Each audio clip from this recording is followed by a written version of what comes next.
Suara aneh di dapur. Rina terbangun tengah malam karena mendengar suara piring jatuh dari dapur. Dengan rasa penasaran, ia berjalan menuju dapur yang gelap.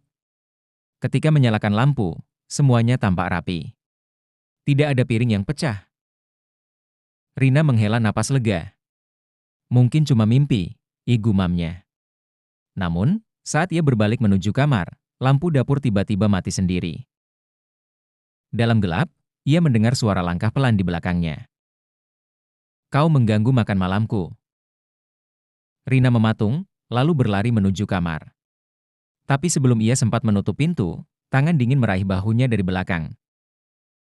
In the airy quiet of night, Rina awakens to strange noises from her kitchen, leading her into a chilling investigation filled with suspense and supernatural undertones.